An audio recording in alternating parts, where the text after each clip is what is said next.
Hello दोस्तों, आपका बहुत बहुत स्वागत है हमारे चैनल पर।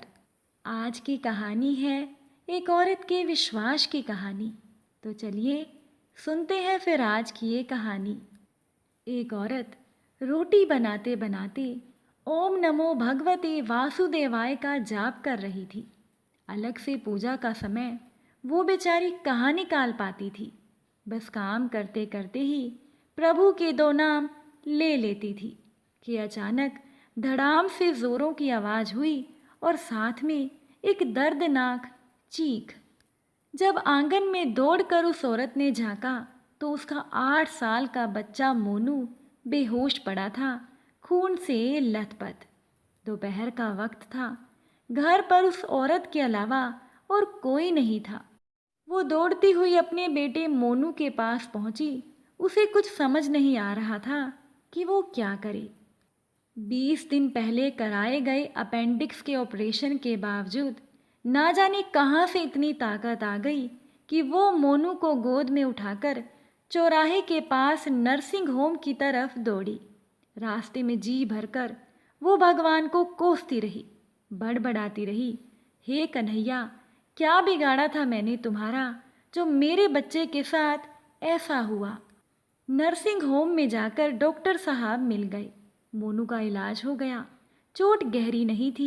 मोनू ठीक हो गया और उसे होश भी आ गया। वो मोनू को लेकर घर आ गई।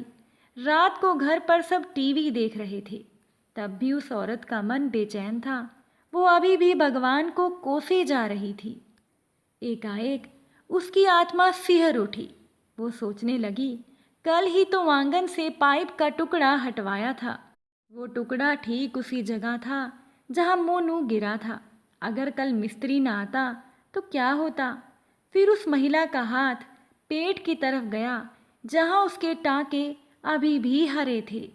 वो टांके थे ऑपरेशन के।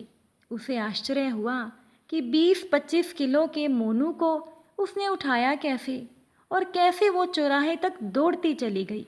वैसे तो वो कपड़ों की बाल्टी तक छत पर नहीं ले जा पाती थी। फिर उसे ख्याल आया कि डॉक्टर साहब तो रोज दोपहर 1 बजे ही चले जाते हैं, तो आज 2 बजे तक वो वहाँ कैसे थे। उसके जाते ही तुरंत मोनू का इलाज हो गया, मानो किसी ने डॉक्टर को रोक रखा था। अब वो सारा खेल समझ चुकी थी। उसका सर प्रभु के चरणों में श्रद्धा से झुक गया।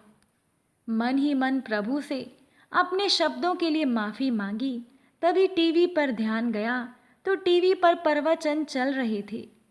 प्रवचनों में कहा जा रहा था कि ईश्वर कहते हैं, मैं तुम्हारे आने वाले संकट को रोक नहीं सकता, लेकिन मैं तुम्हें इतनी शक्ति दे सकता हूँ कि तुम आसानी से उसे पार कर सको। मैं तुम्हारी राह आसान कर सकता हूँ, बस धर्म के मार्ग पर चलते रहो। उसने तभी मंदिर की तरफ देखा तो कान्हा मुस्कुरा रहे थे। तो दोस्तों, आज की ये कहानी आपको कैसी लगी कमेंट में ज़रूर बताइएगा। अगर आपको ये कहानी अच्छी लगी हो तो चैनल को सब्सक्राइब ज़रूर कीजिएगा। कहानी सुनने के लिए आप सभी का बहुत बहुत धन्यवाद।